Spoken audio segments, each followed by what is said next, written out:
এখনো অনেক সময় আছে, বের হতে হবে। আপনি বিএনপিকে আন্ডারমাইন করেন না, বিএনপির মানে এই আন্দোলনে বিএনপির অনেক, আচ্ছা একটা কথা বলেন, আমি একটা সিম্পল একটা কথা বলি।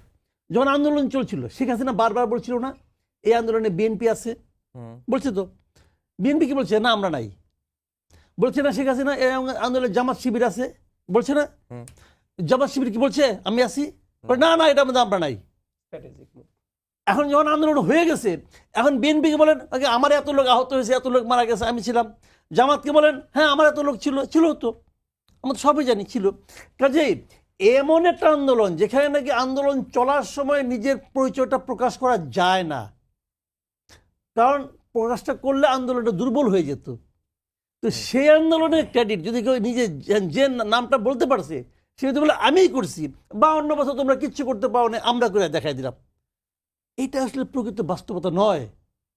আর মাঝখান থেকে তাও যদি বলতাম ছাত্ররা বলতো এক এনজিও বলে, এক এনজিও উপদেষ্টা বলে 52 বছর কিছু করতে পারেন নাই, আমরা করছি। উনি কি করছেন বলেন তো ভাই আমারে, উনি কি করছেন বলেন? এই আন্দোলন আমি বলি তো, এই উপদেষ্টা মণ্ডলীর 80% ব্যক্তির এই আন্দোলনের সঙ্গে শারীরিক, মানসিক, অর্থনৈতিক, বুদ্ধিবৃত্তিক কোনো ইনভলভমেন্ট ছিল না, কোনো ইনভলভমেন্ট ছিল না।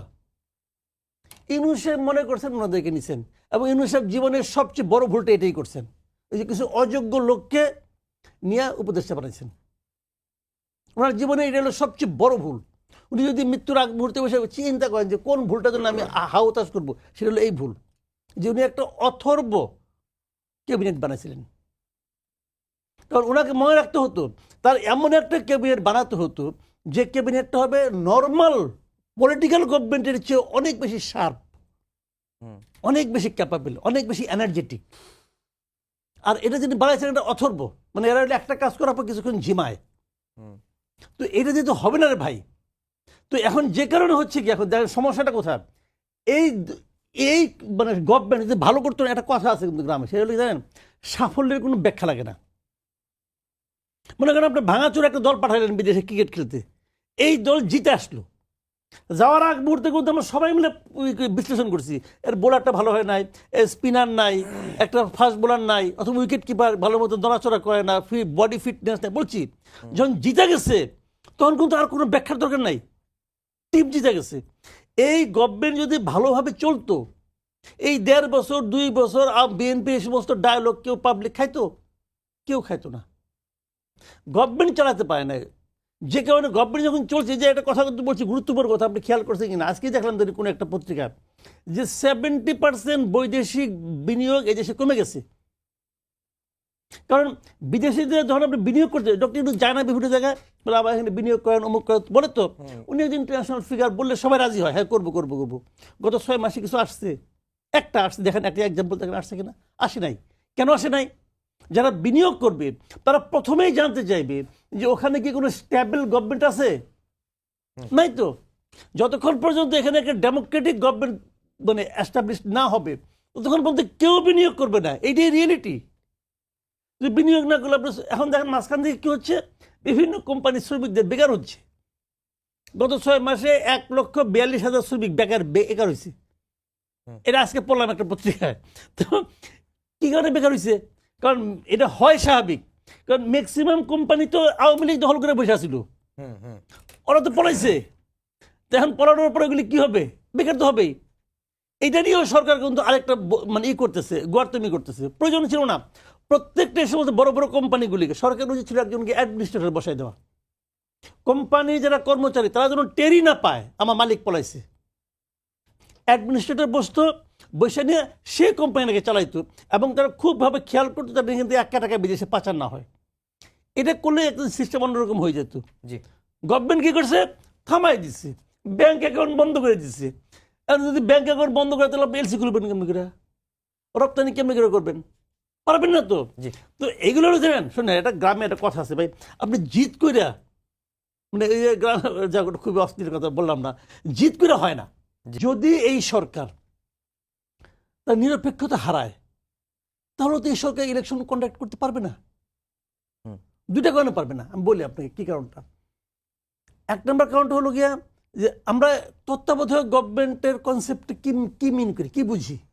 তত্ত্বাবধায়ক গভর্নমেন্টের কনসেপ্টটা হলো যারা নির্বাচনের সময় সরকার পরিচালনা করবেন তারা নির্বাচনে প্রত্যক্ষ অথবা পরোক্ষভাবে অংশ নেবেন না।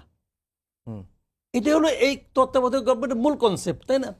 তো এখন এটা নাম আপনি যাই রাখেন না কেন, অন্তর্বর্তী বলে না যাই বলেন, আমরা কিন্তু এই অর্থেই ভেবে নিচ্ছি যে এরা নির্বাচনটা কন্ডাক্ট করবে, কারণ এরা নির্বাচনে কেউ অংশ নেবেন না। ডক্টর ইউনূস নিজেও বারবার বলেছেন ওনার কোনো নির্বাচনে অংশ নেওয়ার কোনো আকাঙ্ক্ষা নাই।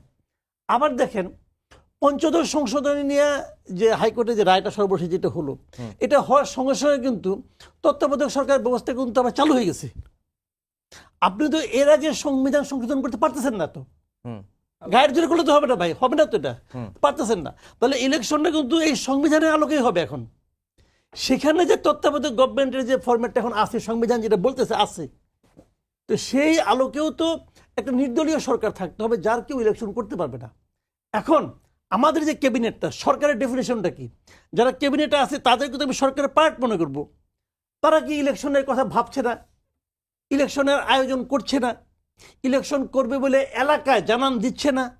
আপনি খবর নিয়ে দেখেন, যান না বাড়ির কাছে আছে কুমিল্লা মুরাদনগর, যান না ওখানে, যে দেখেন আসিফ মাহমুদের জন্য ওর বাবা ওর পরিবারের লোকজন, ওখানে ওনার লোকজন সবাই মিলে মিটিং মিছিল করছে কিনা দেখেন। যে সবাই তো জানে যে এই লোকগুলি ইলেকশন করবে, তো আপনি ইলেকশন কীভাবে করবেন যদি আপনি গভর্নমেন্টে থাকেন? এখন আসিফ মাহমুদ সজীব ভুঁইয়া উনিও সেটা স্ট্যাটাস দিয়েছেন কালকে, সেটা হলো যে যদি কেউ নির্বাচন করে তাহলে উপদেষ্টা পদ থেকে পদত্যাগ করেই করবে, এই তো বলেছে। খুব ভালো কথা। কারণ আমি যদি পাল্টা প্রশ্ন করি, কবে পদত্যাগ করবে? যেদিন উনি সাবমিশন করবেন আপনার মনোনয়নপত্র, ওই দিন? আপনি এর আগ পর্যন্ত হোমওয়ার্ক করবেন, করে যেদিন আপনি মানে এর আগ পর্যন্ত হাল বাইলেন, যেদিন বীজ বপন করবেন ওই দিনে আপনি প্যান্ট শার্ট খুইলা লুঙ্গি পরে বললেন যে আমি কৃষক, এটা তো হবে না, এটা তো হবে না। যদি আপনাকে আগের থেকে বুঝতে হবে যে আপনি করবেন কি করবেন না। তো এই অবস্থায় মির্জা ফখরুল ইসলাম আলমগীরের বক্তব্যটা আমি মনে করি এটা খুবই বিবেচনায় নেওয়া উচিত এই সরকারের, বিশেষ করে সরকার প্রধানের। এবং আমি এটাও মনে করি সরকার প্রধানের উচিত হবে এসে এই তিনজনকে বলা, তোমরা যদি ইলেকশন করো তাহলে তোমরা রিজাইন করো। তিনজনকে বলা উচিত আমি মনে করি, কারণ ইন দ্য মিন টাইম তার দাদা কিন্তু ওই অবস্থাটা হারিয়েছেন। দেখেন শারজিস আলম কিছুদিন আগে এই নভেম্বরে উনি বলেছিলেন যে এই নাগরিক কমিটি এরা কোনো রাজনৈতিক দল হবে না, রাজনৈতিক শক্তি হবে, এবং দল এবং শক্তির পার্থক্য উনি ডিফাইন করছেন ওখানে ওই দিন। তো গতকালকে আক্তার সাহেব কি বললেন? উনি বলেছেন যে ফেব্রুয়ারি থেকে রাজনৈতিক দল হচ্ছে এবং 100 জনের কাছে নামের প্রস্তাব পাইছে। তো দল তো হচ্ছে, একজন মুখ্য সংগঠক, একজন সদস্য সচিব। তো এই যে দুই ভিন্ন কথা, এতে কিন্তু আমার কোনো আপত্তি নাই। আপত্তি নাই কারণে কি, গতকালকে আমি যা বলছি এর মধ্যে আমার কিছু জ্ঞান প্রাপ্তি ঘটতেও পারে, সে কারণে আমার নতুন জ্ঞান থেকে নতুন বক্তব্য আসতেও পারে, সমস্যা নাই। কিন্তু এই কথার মাধ্যমে কি হচ্ছে যে তাহলে একটা পলিটিক্যাল পার্টি হচ্ছে, এবং তাহলে নাগরিক কমিটি আবার সার্ভিস কিন্তু আগে বলেছে যে 27 থেকে 28 যে বয়স যাদের কম তারা হলো ছাত্র বৈষম্য ছাত্র আন্দোলন, আর এরপরের থেকে এরপরেরগুলি হবে নাগরিক কমিটি। আর তারপরে আরেকটা গ্রুপ কি আছে যারা ভাগ্যবান, তারা হবে উপদেষ্টা। তিনজন ভাগ্যবান, তিনজনকে পাওয়া গেছে, তারা উপদেষ্টা হয়েছে। তো আলটিমেটলি সবাই তো এক ঘরের বাসিন্দারা, সবাই নীতিগতভাবে আলোচনা, এবং এরা যে দাবিগুলি করে ওই দাবিটা ওখানে রিফ্লেক্ট হয়, ওখানে ইকো হয়, আমরা দেখছি। তো কোনো সমস্যা তো নাই, এতে আমার কিন্তু কোনো আপত্তি নাই। বাট এই যে মাঝখানে হঠাৎ করে দেখলাম আসিফ একদিন বলতেছে যে আমি এখন আর বৈষম্য ছাত্রতে নাই, এটা আমার কাছে মনে হয়েছে ওর এই যাবৎ সবচেয়ে দুর্বল একটা বক্তব্য। নাই কেন বাবা?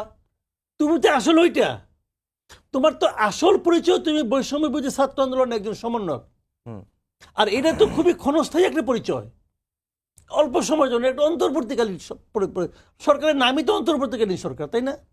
তো অন্তর্বর্তীকালীন জন্য যে দায়িত্ব তুমি পেয়েছ এইটাই প্রধান হইতে পারে, এটা তো হয় না, ওইটাই তোমার পরিচয়। যে কারণে আমি এখন যেটা মনে করি যে ওনারা ধীরে ধীরে খোলস ছেড়িয়ে বেরিয়ে আসছেন, এটা অতি উত্তম একটা মানে আপনি মনে করি পরিবর্তন। এইভাবেই ওনাদের অগ্রসর হওয়া উচিত।